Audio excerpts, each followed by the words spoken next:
Bismillahirrahmanirrahim. Assalamualaikum warahmatullahi wabarakatuh. Waalaikumsalam warahmatullahi wabarakatuh. Saya Hadi.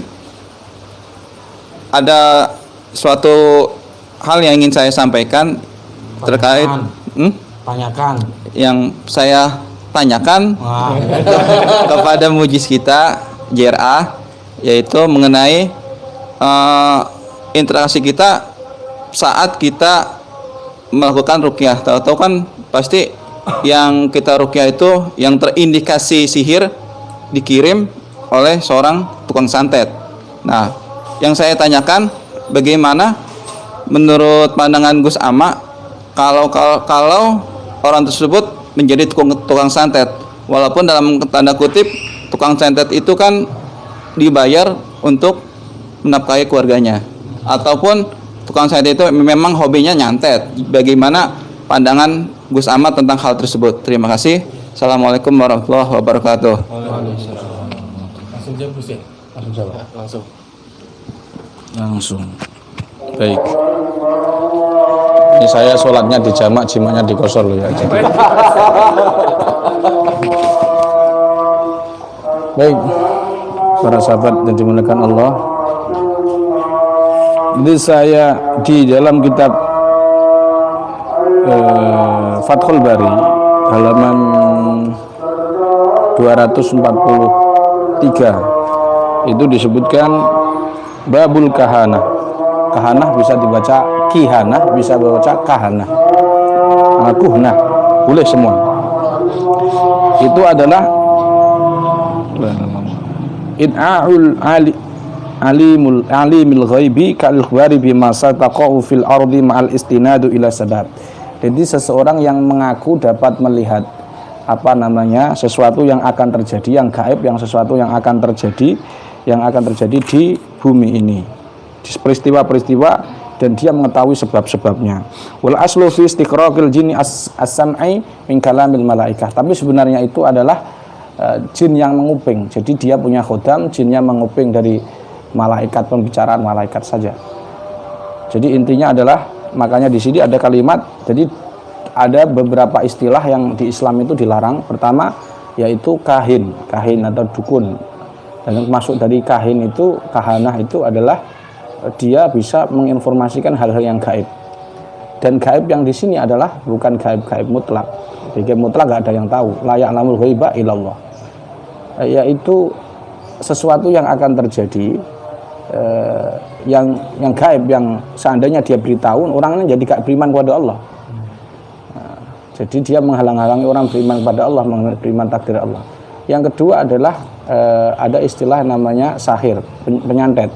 Penyantet ini dia tidak punya kemampuan untuk sebenarnya menghabarkan hal-hal gaib, tapi dia itu tahyil yu'asirul amradu fil abdani kal amrad wal maut wal junun wa ghairu dzalik. Yaitu dia mengilusi, menyakiti orang menggunakan ilusi. Ilusi ini adalah dari jin. Saya ulangi, ilusi ini dari jin, bisa dari kalau kita pelajari tergantung. Kalau hanya mengandung sugesti ya bisa jadi sugesti. Tapi ini bahaya, khoyali tadi. Bahkan Nabi Isa alaihissalam pun yukhayyalu ilaihi annaha tas'a. Jadi beliau Nabi Musa alaihissalam itu juga terkena ilusi dari jin. Jadi sebenarnya bukan tampar asli, tapi bukan ular, tapi tampar yang dilempar. Tapi yukhayyalu ilaihi. Jadi yang kena khoyali, kena khayalan, kena sugesti itu Nabi Musa alaihissalam. Di situ disebutkan Nabi Isa ya terkena sihir. Jadi sihir itu amradu minal amrad. Jadi yang kedua adalah sahir, penyantet. Jadi dia menyakiti orang menggunakan energi supranatural dan mengkai makhluk-makhluk gaib, jin. Yang jinnya tentu biasanya cara nyarinya tergantung, bisa di awan, bisa di gua, bisa di air, dan semacamnya. Dan ini sebenarnya bukan ilmu dari Islam. Jadi sudah semenjak Islam belum masuk ke Indonesia pun sudah ada ilmu kebatinan seperti ini. Dan nasihat dari Pak D saya, Mursyid Thariqah Syadiliyah, beliau Kiai Sodik Muslih, itu mewanti-wanti, kalau dalam bahasa Jawa ngomongnya begini, ojo gampang melajari, ojo melajari ilmu kebatinan, engko gek matimu angel. Artinya jangan pelajari kamu ilmu-ilmu perdukunan, karena itu akan membuat kamu sakaratul maut untuk sulit, karena ada penyiksaan dari khodam-khodam tersebut. Yang ketiga adalah arrafan, peramal. Peramal itu dengan menisbatkan sesuatu kepada hal-hal yang belum terjadi tapi dia kemeruh. Dan ini tentu adalah kemeruhnya ini karena dibisiki jin khodam yang biasanya sembunyi di tulang ekor. Dia akan panas tuh. Tapi sebenarnya yang dikabarkan di sini itu 90 itu salah, yang sebenarnya 10 saja yang benar. Nah, ini nyerempet-nyerempet itu. Walaupun awalnya benar. Contoh, ini saya nyantet siapa tahu. Terus nanti saya ke sini ada tamu, kamu tahu dia. Tapi lama-lama dia ketipu. Yang ketiga, yang selanjutnya, dan mohon maaf, semua dari 5 jenis ini semuanya ada yang keempat namanya munjim. Jadi seseorang yang melalui ilmu perbintangan, Taturnus, Uranus di kitab-kitab itu banyak. Di kitab-kitab fikih ya kitab-kitab mereka itu banyak. Bahkan memakai hitungan. Dan sesuatu yang bersifat hitungan nanti akan itu tadi melemahkan keyakinan kita kepada Allah Ta'ala, takdir-takdir Allah Subhanahu wa Ta'ala. Maka kalau pertanyaannya apa hukum santet, ini hanya saya menjelaskan perbedaan antara ini dukun, tukang santet, dan peramal. Tiga-tiganya diharamkan. Tidak hanya di orang NU, di Islam, di umat Islam. Adapun untuk ahli thariqah semuanya insya Allah terbebas dari semua ilmu tersebut. Ahli thariqah mu'tabarah, qadiriyah, naqsabandiyah, syadziliyah dan seterusnya. Yang mu'tabarah semua terhindar dari ini dan tidak ada sanadnya yang ke sana. Ini sanad-sanad perdukunan aja yang biasanya ke sana, tapi insya Allah itu muqatta'. Dan adapun sanad-sanad thariqah insya Allah yang mu'tabarah, yang dinaungi oleh Nahdlatul Ulama, semua insya Allah ilmunya ilmu yang hak. Pakai qalqalah ubarah hak. Demikian. Jadi hukum haid, pertanyaannya apa tiga-tiganya? Hukumnya hadus sahir darbatan bisaid. Tadi para penyantet itu adalah dipenggal kepalanya. Itu saja saya kira. Jadi hukumnya haram dan hukuman hadnya adalah dipenggal kepala, dibunuh. Karena dia secara otomatis tukang santet ini juga membunuh orang tapi secara gaib. Makanya sihir itu idza khufiya wa lutifa. Makanya media santet itu kebanyakan dipendem di bawah sesuatu yang sembunyi, di samping rumah, yang di bawah pohon dan seterusnya. Karena disembunyikan para media biar nggak ketahuan. Jadi santet itu membunuh tapi tidak terang-terangan. Tapi sama-sama bunuh. Tapi tetap dengan izin Allah Subhanahu wa Ta'ala. Demikian jawaban saya. Mudah-mudahan kalau tidak puas memang saya belum menjadi alat pemuas bagi kamu. Saya enggak, okay. Alhamdulillah, satu pertanyaan terlampaui. Mungkin sudah puas ya? Belum puas sebenarnya. Oh, belum puas sebenarnya. Ya ganti. Untuk pertanyaan kedua, Mas Rahman mungkin untuk menanyakan langsung ke guru kita. Assalamualaikum warahmatullahi wabarakatuh. Waalaikumsalam warahmatullahi wabarakatuh. Mungkin pertanyaan saya tadi sudah terjawabkan, Gus. Bagaimana hukum mempelajari santet itu sendiri? Nah, mungkin yang belum terjawabkan tadi, memang hukumnya haram. Kita tahu yang kebanyakan orang menyantet itu kan dari orang Islam itu sendiri, Gus. Kemudian dia mencari nafkah dari situ, dari santet itu sendiri. Nah, itu seperti apa itu, Gus? Nah, saya punya pengalaman. Jadi itu dari keluarga saya sendiri sebenarnya. Itu mempelajari ilmu yang seperti itu. Nah, kemudian dari hasilnya nyantet itu untuk menafkahi keluarganya. Nah, yang dimakan itu seperti apa, Gus? Itu kan untuk keluarganya semua. Tapi Mungkin keluarganya nggak tahu gitu ya. Tapi keluarganya nggak tahu, Gus. Mungkin seperti itu, Gus. Assalamualaikum warahmatullahi wabarakatuh. baik. Jadi Harut wal Marut kalau dalam kisah yang pertama kali belajar santet itu dia Dialah yang yu'allimunan nas as-sihr, yang mengajarkan kepada manusia sihir. Jadi jelas satu sihir itu bukan dari Nabi. Saya ulangi, dia sihir itu bukan dari Nabi. Datuknya, sanatnya jelas bukan dari Nabi. Kalau bukan dari Nabi tentu ya bukan dari Allah. Kalau itu diucapkan Nabi tentu in huwa illa wahyu yuha. Mereka ini dari setan, dari jin kafir ya.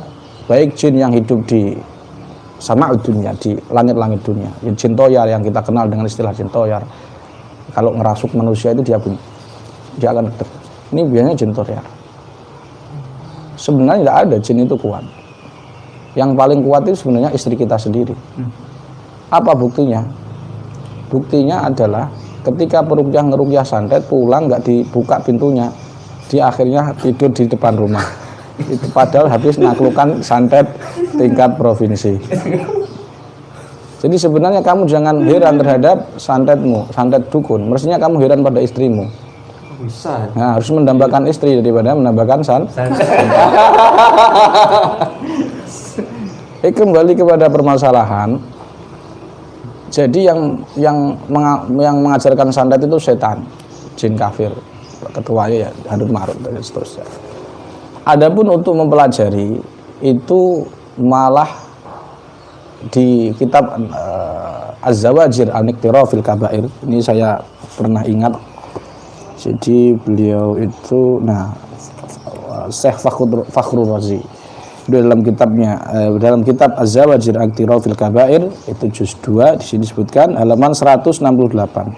Qala al-Fakhru, jadi Imam Fakhrur Razi mengatakan wattafaqal muhaqqiquna ala annal ilma bisihr laisa biqabihin wala mahdhur, yaitu mengetahui sihir itu adalah tidak mengapa, tidak tercela dan tidak terlarang. Jadi untuk mempelajari, ini bahasa saya mempelajari. Mempelajari sihir itu tidak apa-apa. Li annal ilma li dzatihi syarif, karena setiap ilmu itu semuanya secara zatnya itu adalah mulia. Di umumi qaulihi ta'ala hal yastawil ladina ya'lamuna wal ladina la ya'lamun, karena umumnya firman Allah, apakah orang yang mengetahui dan tidak mengetahui itu sama? Jadi jelas tidak sama. Walau lam yu'lamis sihru lama amkana al-farqu bainahu wa bainal mu'jizat. Nah, kalau seandainya ilmu sihir itu tidak dipelajari, maka tidak akan bisa dibedakan antara sihir dan mukjizat. Jadi mempelajari sihir itu juga boleh. Mempelajari bukan mengamalkan lo ya. Jangan lupa. Dia ketahuan sela-selanya. Jadi kalau ada orang Islam membahas sihir tidak masalah. Saya sering membahas sihir walaupun dikatakan orang awam sekalipun. Mengatakan kita ini dukun. Dan kita wajar. Jadi kita harus sampaikan ini bukan sihir, tapi mukjizat karena Al-Qur'an yang kita baca. Jadi untuk menangani sihir ini tidak perlu menggunakan tenaga dalam kita, tidak menggunakan supranatural kita, tenaga alam semesta, tidak perlu. Harus dilawan dengan mukjizat. Apa itu mukjizat? Quran. Jadi seandainya orang kesantet cukup bacakan Al-Falaq An-Nas. Al-Falaq An-Nas ini mukjizat. Jadi mempelajari sihir hukumnya boleh selama untuk mengetahui antara ini mukjizat, ini sihir. Nah, seperti itu. Nah, di sini